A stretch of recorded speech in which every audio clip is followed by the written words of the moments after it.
అందరికీ నమస్కారం.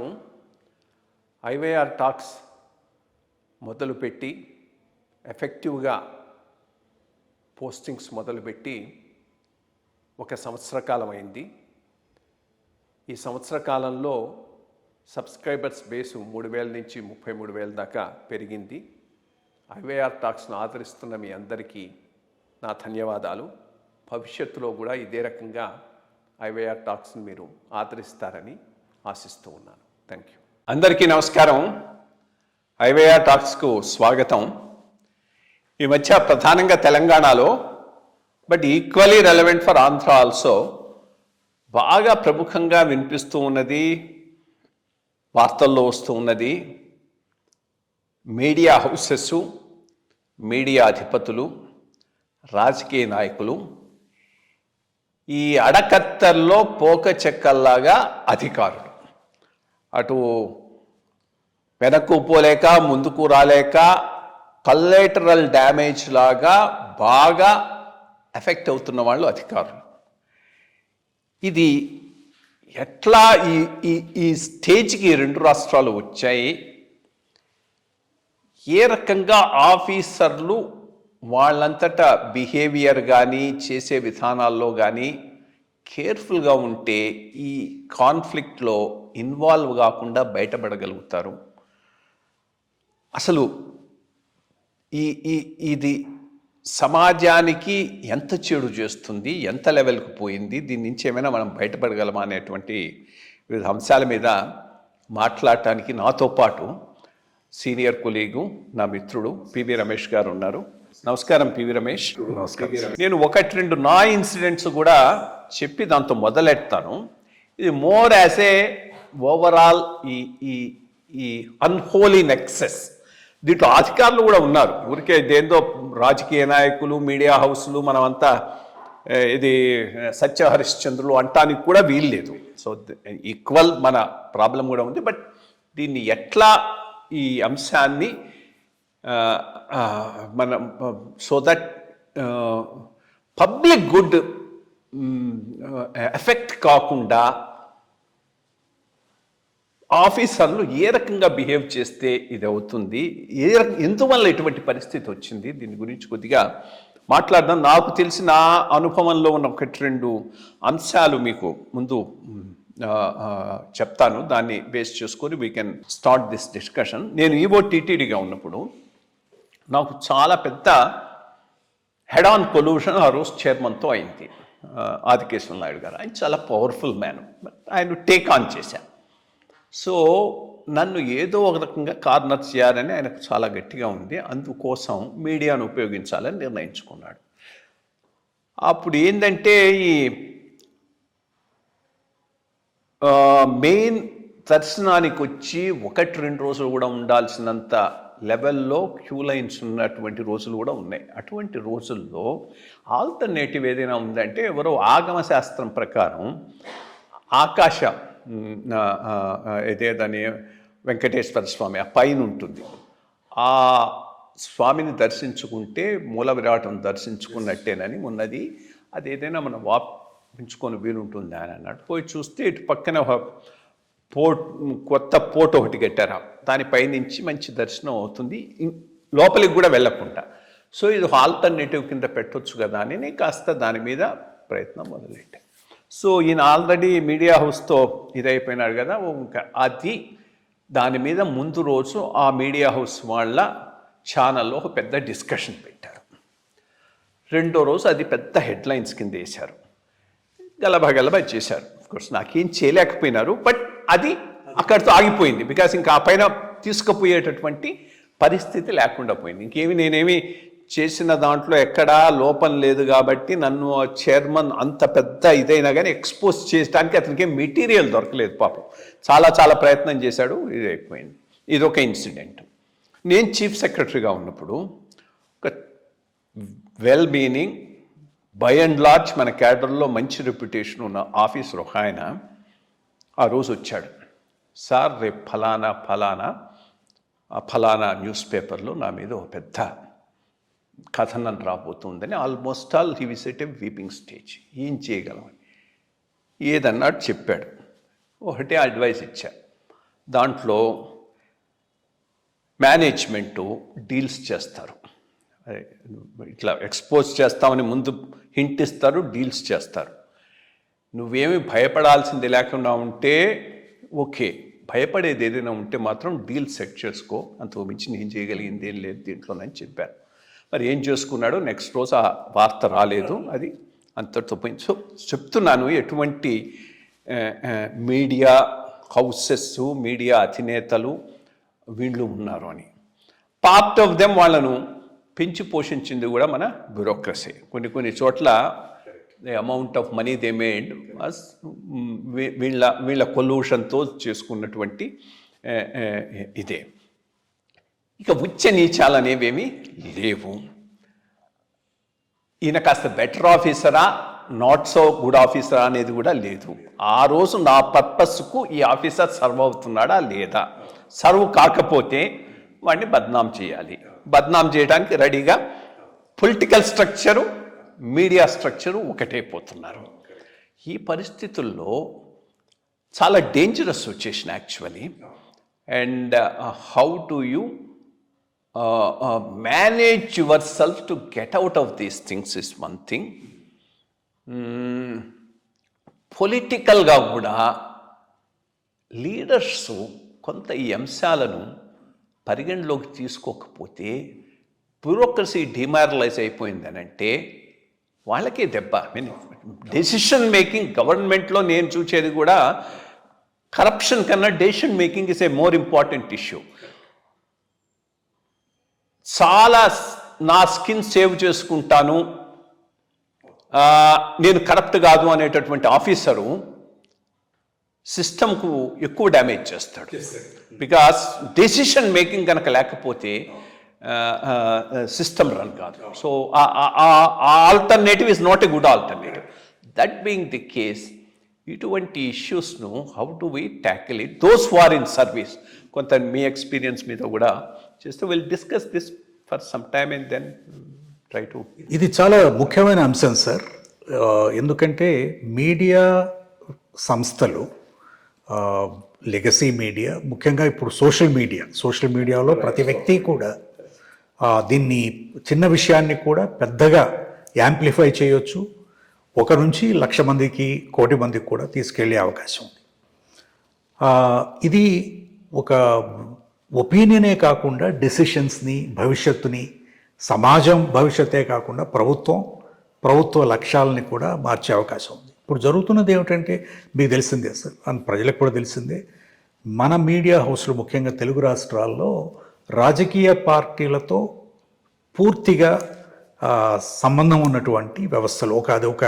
ఒక కాయిన్కి అదొక పక్క, ఇదొక పక్క. న్యూట్రల్ మీడియా అనేది లేదు మనకి. క్రెడిబుల్గా ఒక అబ్జెక్టివ్ ఫ్యాక్ట్స్ కాకుండా ఒపీనియన్స్. రెండవది 24 గంటలు న్యూస్ సైకిల్ వలన నా ఉద్దేశంలో ప్రజలకి చాలా నష్టం జరుగుతోంది అని. ఎందువలనంటే ఏమి న్యూస్ లేకపోవడం వలన ఇంత చిన్న విషయమైనా కూడా, వ్యక్తిగతమైన విషయాలు, మనం ఇంట్లో కూడా మాట్లాడుకోని విషయాలు కూడా ప్రజలందరికీ కూడా చెప్పడం జరుగుతుంది. మూడవది ఏమిటంటే సార్, వ్యవస్థని క్షీణింపజేయడానికి మనం ఆ వ్యవస్థలో ఉన్నటువంటి వ్యక్తుల మీద చెడుగా ప్రచారం చేయడం వలన సమాజంలో ఆ వ్యవస్థ మీద, వ్యక్తుల మీద కూడా కించబడ్డం వలన ఒక విధమైనటువంటి నెగటివ్ ఒపీనియన్.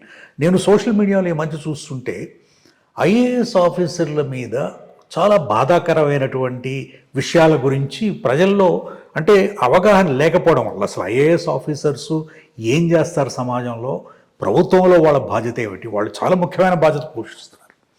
ఒక విధంగా రాజకీయ నాయకులు, మీడియా సంస్థలు కలిసి కట్టుగా పనిచేయడం వలన వాళ్ళ ఎజెండాని ప్రమోట్ చేయడానికి మీడియా సంస్థలు ఒక సాధనంగా పనిచేయడం వలన వాటిని ఉపయోగించుకుని మిగిలిన వ్యవస్థలని మీద బురద జల్లడం సాధారణంగా మనం గమనిస్తున్నాం. దీన్ని సోషల్ మీడియా పికప్ చేసి ముందుకు తీసుకెళ్తుంది. దీంట్లో ఐఏఎస్ ఆఫీసర్స్ కాబట్టి ఈ ఉన్న కొత్త వాతావరణంలో ఐఏఎస్ ఆఫీసర్స్ చాలా ఆ, చాలా జాగ్రత్తగా ప్రవర్తించవలసిన అవసరం ఉంది. Both in public as well as private life ఇది వీళ్ళు వాళ్ళ బాధ్యతని ముందు అర్థం చేసుకోవాల్సిన అవసరం ఉంది.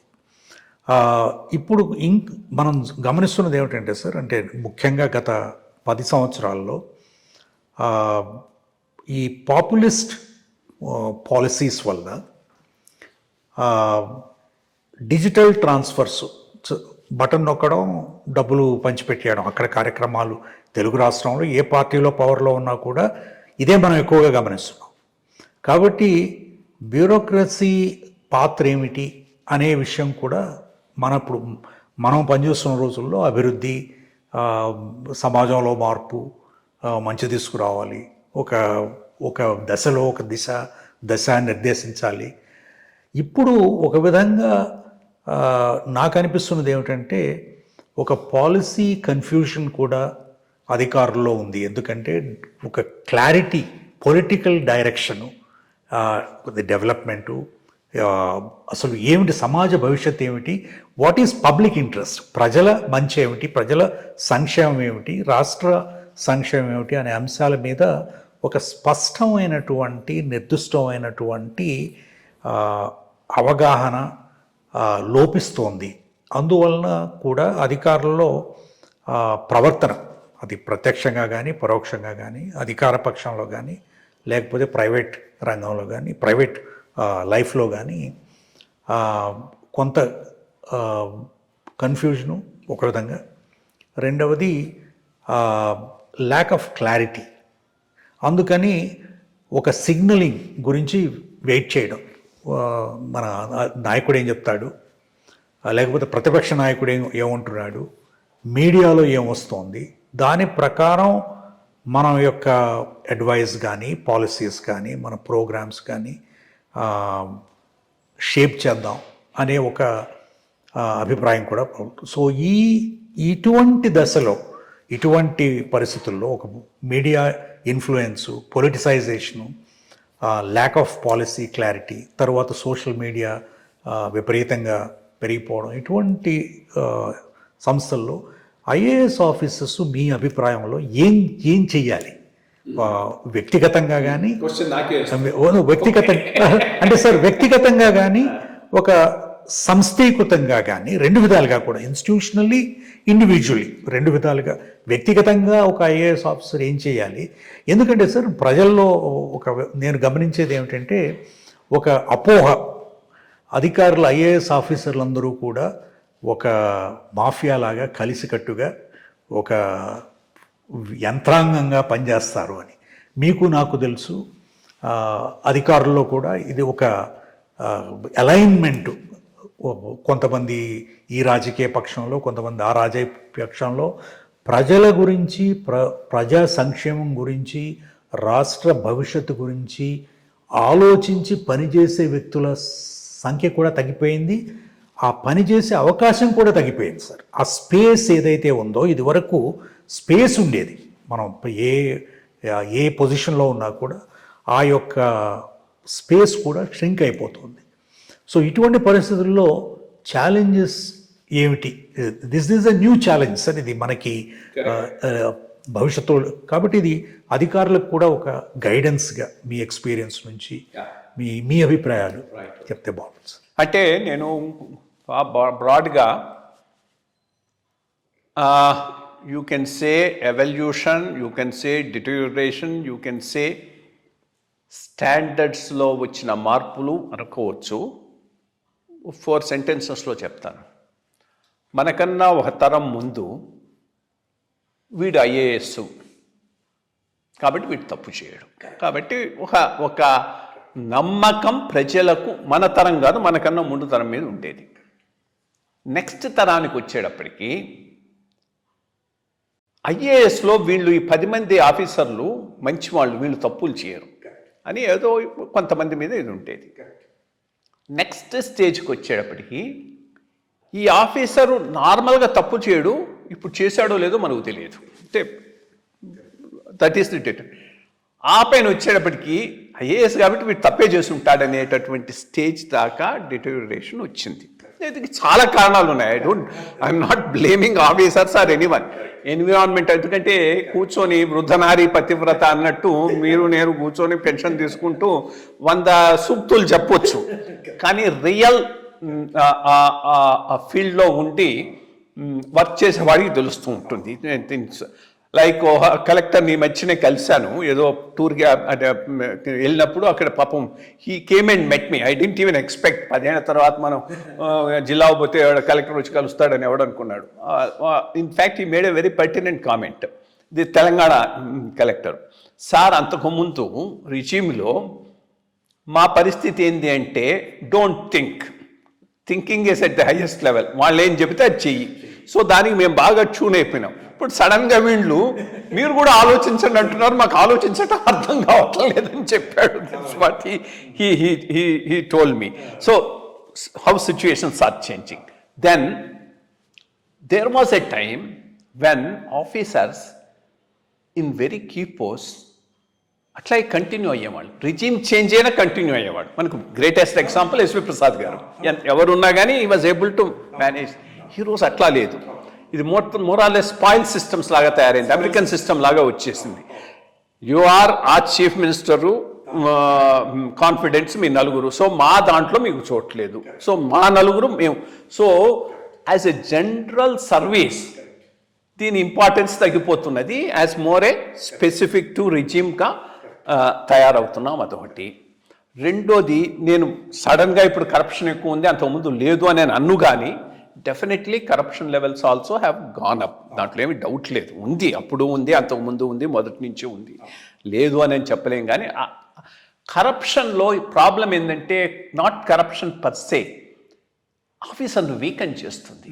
బ్లాక్ మెయిలింగ్, అది ఈరోజు పెద్ద ఇష్యూ. ఏంటంటే politician blackmailing, media houses blackmailing. ఇందాక మనం డిస్కస్ చేశాం కదా స్ట్రింగర్స్.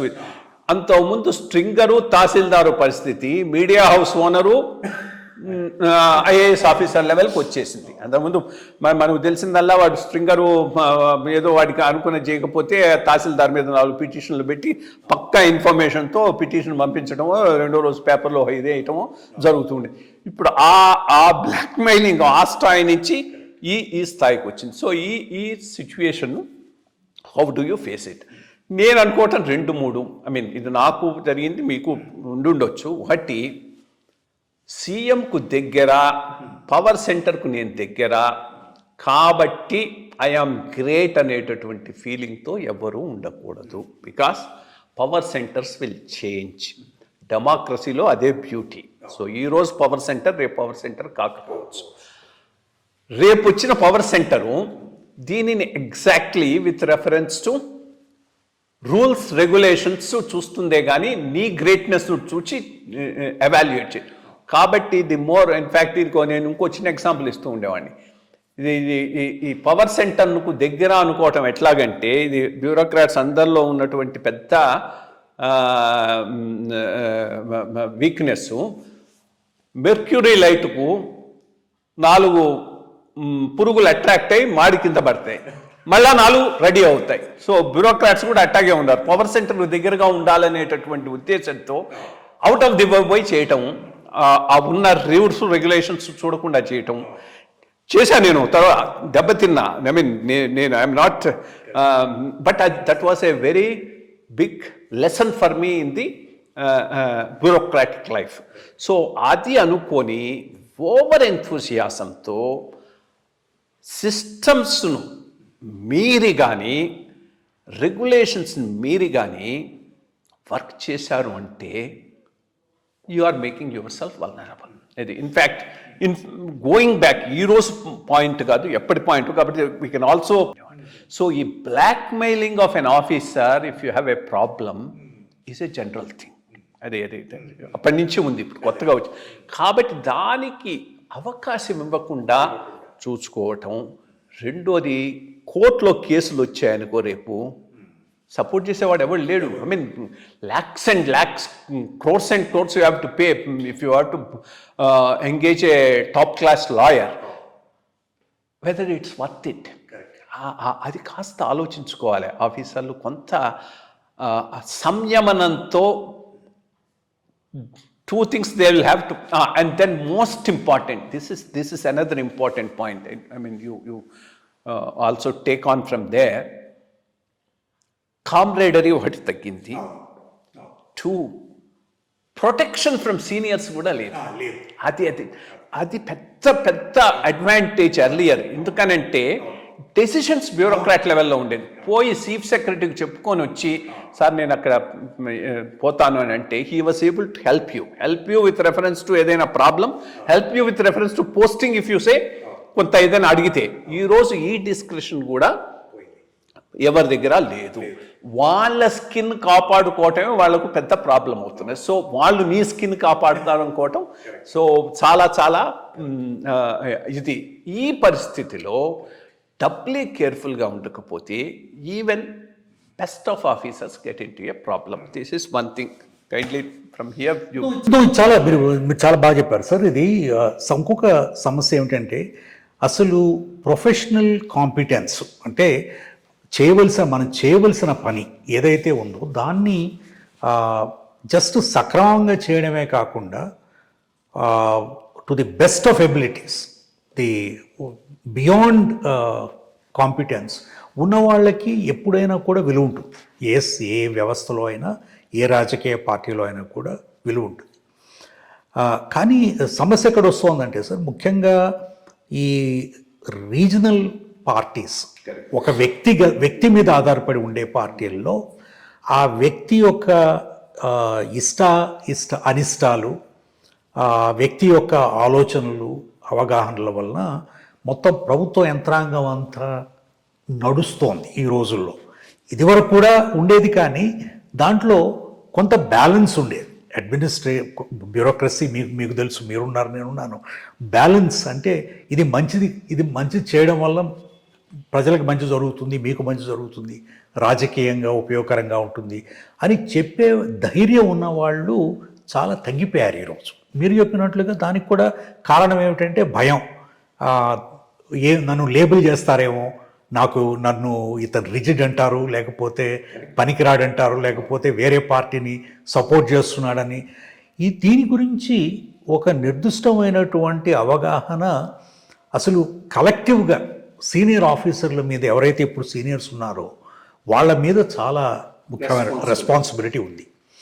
రెండో అంశం, మీ రోజుల్లో కూడా చూశారు, ఇది చీఫ్ మినిస్టర్ ఆఫీసు అదొక ప్యారలల్ యంత్రాంగంగా పెరగడం వలన ఆ ఇన్ఫ్లుయెన్స్, ఎవరైతే చీఫ్ సెక్రటరీ అండ్ అదర్ సెక్రటరీల యొక్క ఇన్ఫ్లుయెన్స్ తగ్గిపోవడం వలన వాళ్ళు కూడా మాకు ధైర్యంగా ఇదిగో ఇది చెయ్యాలి. So there is a complete weakening of the general system, administrative system. A power కంప్లీట్గా షిఫ్ట్ అయిపోయింది చీఫ్ మినిస్టర్ ఆఫీస్కి. ఇది రాజకీయంగా కూడా మంచిది కాదు రాజకీయ నాయకులకి. ఎందుకంటే వాళ్ళకి ఫ్రీ ఇన్ఫర్మేషను, ఫీడ్బ్యాకు రాదు. రావడం వల్ల నష్టపోయేది వాళ్ళే. నేను ప్రత్యక్షంగా చూశాను. ఇప్పుడు పైన కింద పడ్డానికి కారణం కూడా ఈ ఎవరైతే చీఫ్ మినిస్టర్ ఆఫీస్లో ఉన్న వాళ్ళు చాలా వరకు రెస్పాన్సిబుల్. ఇది ముఖ్యమంత్రులు గమనించకపోతే, ముఖ్యంగా లోకల్ రీజనల్ పార్టీస్ గమనించకపోతే నష్టపోయేది వాళ్ళు లాంగ్ టర్మ్లో. ఇది వాళ్ళని ఎవరైతే సపోర్ట్ చేస్తున్నారో ఆ మీడియా హౌసులు కూడా ఆలోచించవలసిన అవసరం ఉంది. ఎందుకంటే వాళ్ళ మీద కూడా బాధ్యత ఉంది. మీరు పార్టీ యంత్రాంగంలో భాగంగా పనిచేసినా కూడా మీకు సామాజిక బాధ్యత ఉంది. కాబట్టి ముఖ్యమైనటువంటి వ్యవస్థల్ని క్షీణింప చేయడానికి దోహదం చేయడం ద్వారా మీరు నష్టం చేసుకుంటున్నారు, మీ రాష్ట్రానికి నష్టం చేస్తున్నారు. ఇది తర్వాత ఈ వ్యక్తిగతమైన విషయాల్లోకి, అది వ్యక్తిగతమైన విషయాల్లో దాంట్లో నిజాలు ఉన్నాయా లేవా, మంచి చెల్లు ఉన్నాయా లేవా, దీని యొక్క అసలు కాన్సిక్వెన్సెస్ ఏమిటి, వీటి గురించి ఆలోచించకుండా సెన్సేషనలిజం ఈ 24/7 న్యూస్ సైకిల్లో, కాంపిటీషన్లో, ఈ టీపీఆర్ ఎవరికైతే ఎక్కువ వస్తుందో వాళ్ళు చూడడంలో, ఈ యొక్క వ్యక్తిగతంగా అధికారుల ప్రైవేట్ వ్యక్తిగత జీవితాల గురించి అపోహలు సృష్టించడం, తప్పు సమాచారాన్ని అందించడం. మీరు ఒకటి గమనించారో లేదో, కొన్ని నెలల క్రితం ఆంధ్ర ఐఏఎస్ ఆఫీసర్ మీద ఒక భయంకరమైనటువంటి పేరు చెప్పకుండా తర్వాత సామాజిక సోషల్ మీడియాలో దాన్ని పేరుతో పాటు వచ్చింది. ఒకరోజు సడన్గా 2 ముఖ్యమైనటువంటి ఆంధ్ర ఛానల్స్ చాలా భయంకరమైనటువంటి ఒక కథ సృష్టించాయి. ఆ కథ నేను తర్వాత కనుక్కుంటే తెలిసింది ఏమిటంటే, ఆ అధికారి వలన నష్టపోయినటువంటి కొంతమంది సెక్రటరియేట్ స్టాఫ్, అసోసియేషన్కి సంబంధించిన వాళ్ళు ఈ కథ సృష్టిస్తే, అతను తర్వాత అక్కడ ఉన్నటువంటి ఆ పత్రిక ఆ మీడియా విలేకరి కలిసి ముఖ్యమంత్రి గారి ఆఫీసులో అధికారులను కనుక్కుంటే, ఒక అధికారి అది నిజమే చెప్పేసేయండి అంటే ఎంత భయంకరమైనటువంటి, ఎంత విధంగా నష్టం కలిగించే విధంగా జరుగుతోంది. కాబట్టి దీని గురించి అధికారులు ముందు, individual officers and collectively association sir, అంటే ఇక్కడ తెలంగాణలో నేను గమనించింది, తెలంగాణ ఐఏఎస్ అసోసియేషన్ రెస్పాండ్ అయ్యి దాని మీద యాక్షన్ తీసుకున్నారు. ఇప్పుడు రీసెంట్గా జరిగిన దాంట్లో ఆంధ్ర అసోసియేషన్ అసలు రెస్పాండ్ కాలేదు. అది వ్యక్తిగతమైన విషయం కాబట్టి దాంట్లో మేము కానీ ఇది సంస్త్రీకృతమైనటువంటి వ్యవహారం అది. కాబట్టి దీంట్లో ఒక అధికార అసోసియేషన్స్ కలిసి పనిచేయవలసిన అవసరం ఉంది. తర్వాత నా అభిప్రాయం సార్, రాజకీయ నాయకులు ముఖ్యంగా ఈ విషయాన్ని గుర్తించాలి. సంస్థల్ని, వ్యవస్థని క్షీణింపజేయడం వలన నష్టపోయేది వాళ్ళు, నష్టపోయేది రాష్ట్రం. రేపు ఈరోజు అధికారంలో ఉన్నవాళ్ళు రేపు అపోజిషన్లోకి వెళ్తున్నారు, మనం చూస్తున్నాం. అక్కడ ఉన్న వాళ్ళు ఇక్కడికి రావచ్చు, కొత్త పార్టీలు అధికారంలోకి రావచ్చు. You're right. అంటే ఇంకొక మేజర్ ఇష్యూ ఏంటి అంటే, పర్ఫామ్ చెయ్యాలి అంటే లా రూలు చూచుకుంటూ పాయింట్ బై పాయింట్ అంతా చూసుకుంటూ పోతే you may be safe, but you may not deliver. ఇక్కడ డెలివరీ ఒకటి ఉంది, and as an officer you are expected to deliver. You are also expected to abide by the rule and the law. That's one point. Second, the amount of work also. ఇప్పుడు 1000 files వచ్చాయనుకో, ఏది డైనమైటు, ఏది non dynamite file, ఏ file వెనక ఎవడు ఏమి fix చేసుకున్నాడు, ఏ లాభం పొందుతున్నాడనే నీకు తెలియకపోవచ్చు. రొటీన్లో సంతకం పెట్టచ్చు. You may B vulnerable even without being corrupt. ఇది బిగ్గెస్ట్ ప్రాబ్లం. ఎందుకంటే ఒక వ్యక్తి యొక్క ఇండివిజువల్ పర్సనాలిటీ, ఓవరాల్ రెప్యుటేషను పరిగణలోకి తీసుకోకుండా individual file by file if you start assessing, అందరినీ ఫిక్స్ చేయొచ్చు. That's not a big thing. ఏదో పాయింట్ మీద ఎక్కడో చోట పట్టుకొని. సెకండ్, యూ నీడ్ నాట్, నువ్వు అవినీతి పరుడివైతేనే సమస్యలను ఎదుర్కొంటావంటానికి వీల్లేదు. అవినీతి పరుడు కెన్ గెట్ అవే. ఏమీ లేకుండా బై రూల్ ఉన్నవాడు ఎక్కడో చూసి చెప్పు కూడా అది పొలిటికల్గా ఇన్కన్వీనియంట్ అయితే ఈ can be fixed. So system ఎట్లా తయారైంది అంటే ఇట్ ఈస్ ఇన్సెంటివైజింగ్ కరప్షన్. ఇంత ఎడు తిరిగి నువ్వు సరిగ్గా చేసినా చేయకపోయినా కానీ ఎక్కడో చోట నువ్వు దెబ్బతినే అవకాశం ఉంది, కేసులు వచ్చే అవకాశం ఉంది. So why not be corrupt, ఈ యాటిట్యూడ్ కూడా వచ్చేటటువంటి అవకాశం ఉంది. దీనికి ఏమైనా చేయగలం? ఓవరాల్ రెప్యుటేషన్ను పరిగణలోకి తీసుకోకుండా ఫైల్ బై ఫైల్ ఇది జరగటం. అట్లీస్ట్ ఇప్పుడు ఒక చిన్న ఇదేంటంటే, అంతకుముందు ఉన్న క్రిమినల్ లా ప్రకారం, I mean you correct me if I'm not wrong, before that amendment was done, even there is a presumed corruption in case you have violated a rule. Right. That was the original this thing. Mention avasram ledu. They need not prove that you got a financial benefit out of it. Since you have not followed the ప్రొసీజర్లో lapse ఉన్నది, దీనివల్ల వాడికి benefit అయింది కాబట్టి you are criminally liable అన్నట్టు ఉండేది. నాకు తెలిసి ఈ మధ్య అమెండ్మెంట్ ద్వారా అన్లెస్ యు పర్సనలీ అంతవరకు it's a better system. So in fact ఒక కేసులో ఏదో ఒక ఇది ఇన్వెస్టిగేషన్కి వచ్చినప్పుడు వాటితో నేను అట్లీస్ట్ ఇప్పుడు లా చేంజ్ అయింది కదా, ఇది అంటే లా చేంజ్ అయింది ఎవరికి తెలుసు సార్, ముందు అందరి మీద కేసు పెడతాం, ఆ పైన మీరే చూసుకోవాలి కదా అన్నాడు ఒకటే మాట. So this is the attitude of the police. So how do you deal with this complicated system of public administration where the most honest can be in trouble and the most corrupt can go scot free. Correct. అంటే sir రెండు మూడు అంశాలు. ఒకటి ఏమిటంటే చాలా నిర్ణయాలు ఏదైతే ప్రభుత్వం ముఖ్యంగా పై లెవెల్లో తీసుకుంటుందో, ఎక్కడైతే అధికారులు ఐఏఎస్ ఆఫీసర్స్ రెస్పాన్సిబుల్ ఉంటారో, ఈ దీని వెనుక ఎవరికి కనపడకుండా జరిగే తతంగం చాలా ఉంటుందనే విషయం నేను రిటైర్డ్ అయిపోయిన తర్వాత తెలుసుకున్నా. నేను రిటైర్డ్ అయిపోయిన తర్వాత చాలా అంశాల గురించి నాకు జ్ఞానోదయం అయిందనమాట. అంటే నేను ఎంత సింప్లిస్టిక్గా, ఎంత నైవ్గా వ్యవస్థని నమ్మి పనిచేస్తాం. So there is a big ecosystem operating beyond us which we are not aware of at a policy level రాజకీయంగా. తర్వాత రెండవది ఏమిటంటే సార్, ఇప్పుడున్న ది పాలసీ ఎన్వైరన్మెంట్ ఈరోజు వ్యవస్థలో ఉన్నది.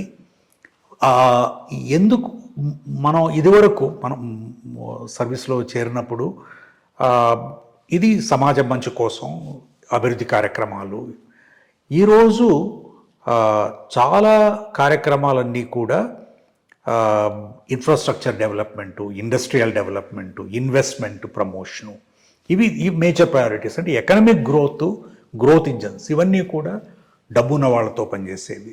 దీంట్లో ఇదివరకు ఉన్నటువంటి రిజిడ్ ప్రొక్యూర్మెంట్ సిస్టమ్స్ కూడా ఇప్పుడు లేవు. మీరు యాక్చువల్గా గమనిస్తే సార్, చాలా రూల్స్ రెగ్యులేషన్స్ ఏదైతే మన సమయంలో మన యొక్క ప్రవర్తనని, మన యొక్క అధికార నిర్ణయాల గురించి నిర్ణయించేవో, ఈరోజు డిజిటైజేషన్ వల్ల కానీ, change of character of programmes వలన కానీ, ప్రయారిటీస్ ఆఫ్ ది గవర్నమెంట్ వలన కానీ, overall macro economic political economy వలన కానీ పూర్తిగా మారిపోయింది మనకి. కాబట్టి ఈ అంశంలో ఇదివరకు పబ్లిక్ ఇంట్రెస్ట్ గురించి మనం పనిచేస్తాం అనుకుంటాం. ఈరోజు పబ్లిక్ ఇంట్రెస్ట్ అంటే ఏమిటి? పెద్ద ఇండస్ట్రియలిస్ట్కి భూములు ఇవ్వడం ప్రయారిటీనా, లేకపోతే ఇన్సెంటివ్స్ ఇచ్చి ఎలక్ట్రిసిటీ ఖర్చులేమీ లేకుండా ఇన్సెంటివ్లు ఇచ్చి ఇండస్ట్రీ ప్రమోట్ చేయడమా? కాబట్టి there is a policy confusion actually. And దీనికి నిర్దిష్టమైనటువంటి రూల్స్ రెగ్యులేషన్స్ లేవు. రూపాయికి ఒక 460 ఎకరాలు ఇండస్ట్రియల్కి ఇచ్చేశారు. సో దీంట్లో ఏ రూల్ ప్రకారం ఇచ్చారు, ఏ విధంగా దీన్ని నిర్ణయించారు అనే అంశాల గురించి మరి అధికారులు బాధ్యుల, రాజకీయ నాయకులు బాధ్యుల, క్యాబినెట్ బాధ్యుల అనే అంశం ఇది ముఖ్యమైన అంశం సార్ ఇప్పుడు ఆ రోజుల్లో మనం. సో దీంట్లో చాలా మార్పులు వస్తున్నాయి.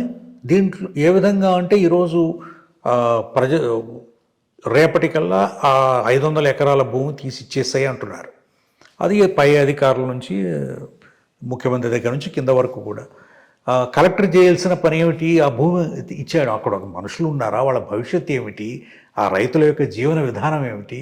వాళ్ళు ఏమైపోతారు? వాళ్ళ కాంపెన్సేషన్ ఏమిటి? అవన్నీ ఆలోచించేవాడిని అక్కడ ఉండేవారు, 2 రోజు తీసేస్తారు అది.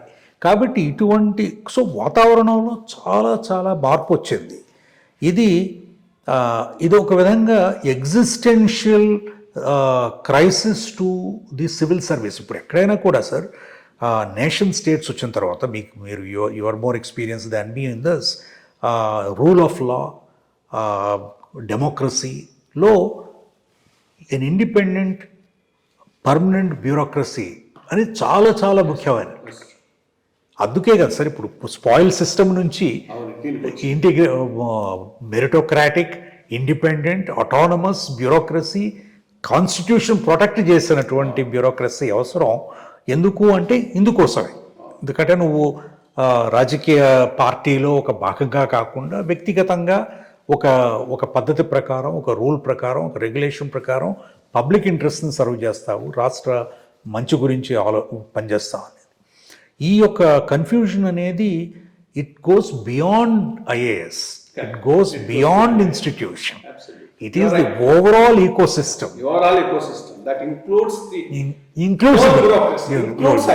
కరెక్ట్.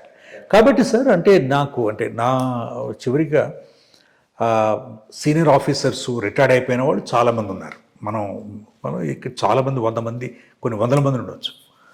ఐ థింక్ మనకు కూడా ఒక ప్లాట్ఫామ్ అనేది లేదు.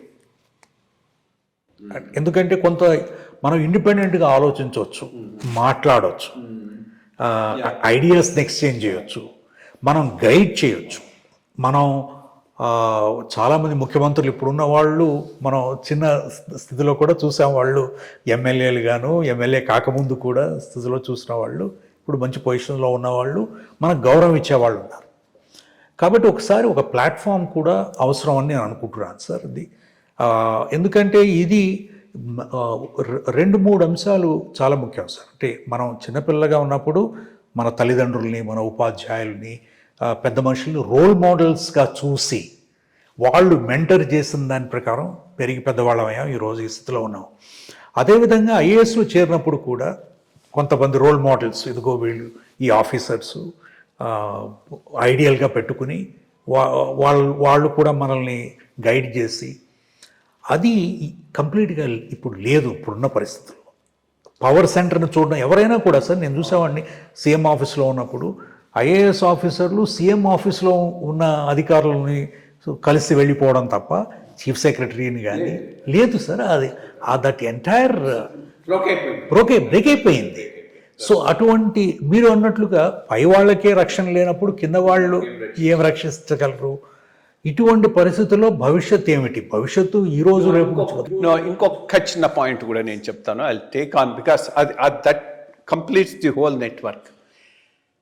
అది చాలా చాలా ఇంపార్టెంట్ ఇష్యూ. నేను చాలా నిజాయితీపరుడైనటువంటి రాజకీయ నాయకుడికి కూడా అవినీతిపరుడైన అధికారి కావాలి. బికాస్ అండ్ పెరుగుతున్నది పాయింట్. ఎలక్షన్లలో ఫండింగు, ఎక్స్పెండిచరు ఇంత లెవెల్లో జరుగుతున్నప్పుడు ఇండివిజువల్గా, అది ఎవరూ లేరనుకో, ఇండివిజువల్గా నిజాయితీపరుడైన రాజకీయ నాయకుడైనా కానీ సిస్టమ్ నుంచి అమౌంట్ జనరేట్ చేసుకోవాలి, తప్పదది. దానికోసం బ్యాక్గ్రౌండ్లో ప్లాన్స్ జరుగుతూ ఉంటాయి. ఆ ప్లాన్కి అనుగుణంగా ఫైల్స్ మనకు వస్తూ ఉంటాయి.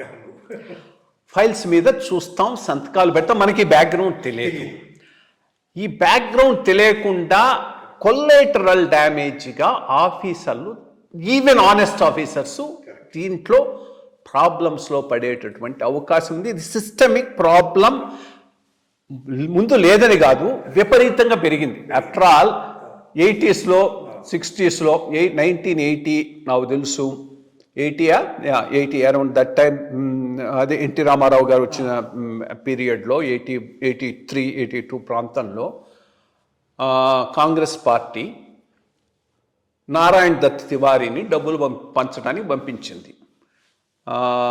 విజయవాడ సెంట్రల్ ఎమ్మెల్యేకు ₹1,00,000 ఇచ్చారు. అది ఆయన దానికోసం వచ్చాడు, తీసుకొని అందరికీ ఇచ్చారు. ఈరోజు లక్షల్లో అయ్యేది కాదు కదా, కోట్లలోకి వెళ్ళిపోయింది. సో ఈ పార్టీ అయినా ఆ పార్టీ అయినా అధికారంలోకి రాగానే మొట్టమొదట వాళ్ళు చేసేటటువంటి హోల్ స్ట్రక్చరింగు, ప్లానింగు, అంతకుముందు ఖర్చు పెట్టుంటే ఎట్లా పూడ్చుకోవాలి, ఖర్చు పెట్టకుండా ఉంటే నెక్స్ట్ ఎలక్షన్కు ఎట్లా ఎమాస్ చేసుకోవాలి. సో దానికి ఒక ప్లాన్ వేస్తారు, అది తెలియదు. దానికి అనుగుణంగా చాలా ఫైళ్ళు రన్ అవుతాయి. ఆ ఫైల్స్ ఆఫీసర్స్ ద్వారానే రన్ అవుతాయి. అండ్ నెక్స్ట్ రెజ్యూమ్లో వీళ్ళని ఫిక్స్ చేసేటప్పుడు కొల్లైటరల్ డ్యామేజ్గా ఆఫీసర్లు అవుతారు. ఇది చాలా చాలా ఇంపార్టెంట్. ఈ ఈ ఏమంటారు ఆ ట్యూనింగ్ ఉన్న ఆఫీసరు దీన్ని కాస్త కేర్ఫుల్గా నావిగేట్ చేయగలడు. ట్యూనింగ్ లేకుండా సీఎం పిలిచాడు కదా, నాకు చెప్పాడు ఈ గ్రేట్ వర్క్ నేను చేసేస్తానని ముందుకు పోయినవాడు బోళ్ళ పడతాడు. ఇది కూడా ఒక మేజర్ ఐటమ్ ఆఫీసర్లు మైండ్లో పెట్టుకొని ముందుకు పోవాల్సిన అవసరం ఉన్నది. ఇది చాలా ముఖ్యమైన అంశం సార్. ఎందుకంటే ఇప్పుడు రాజకీయం ముఖ్యంగా తెలుగు రాష్ట్రాల్లో ఒక ఎలక్షన్స్లో మీరు ఒక ఎమ్మెల్యేగా నిలబడాలి అంటే ఏ పార్టీ అయినా కూడా పోయిన 2024లో 50 కోట్లు యావరేజ్గా ఖర్చు పెట్టారు ఎమ్మెల్యే. ఎంపీ అంటే ఇంకా మీరు ఆలోచించవచ్చు 100 కోట్లు 200 కోట్ల వరకు కూడా. అంటే ఇంత డబ్బు ఖర్చు పెడుతున్నారు అంటే ఇది ఇన్వెస్ట్మెంటే కదా. ముందు ఖర్చు పెట్టిన దాన్ని మీరు తిరిగి రికూప్ చేసుకోవాలి. తర్వాత నెక్స్ట్ మళ్ళీ వచ్చే ఎలక్షన్లకి మళ్ళీ ఇన్వెస్ట్మెంట్కి. సో ఇన్వెస్ట్మెంట్ ఆన్ రిటర్న్ మీరు క్యాలిక్యులేట్ చేసుకుని ప్లాన్ చేసుకుని, ఎందుకంటే ఇప్పుడున్న మీరు ఎమ్మెల్యేలు కానీ ఎంపీలు కానీ అందరూ కూడా కాంట్రాక్టర్లు, ఇండస్ట్రియలిస్టులు, మైనింగ్ కాంట్రాక్టర్లు, ఎడ్యుకేషన్ కాంట్రాక్టర్లు వీళ్ళే ఉన్నారు. మీరు మొత్తం మీరు చూస్తే ప్రొఫైలు ముఖ్యంగా ఈ తెలుగు రాష్ట్రాల్లో, ముఖ్యంగా ఆంధ్ర రాష్ట్రంలో.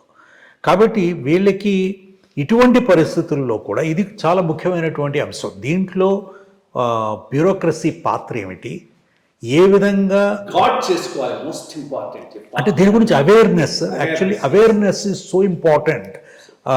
కరెక్ట్ మీరు ఇఫెక్టివ్గా పనిచేయాలి అనుకుంటే పద్ధతి ఎలా ఉందంటే సార్, మీరు దీంట్లో మీకు కూడా భాగస్వాములు అయితే మనందరం కూడా కలిసి పంచుకుందాం అనే ఒక ఆలోచన కూడా, అది కాన్సిక్వెన్సెస్.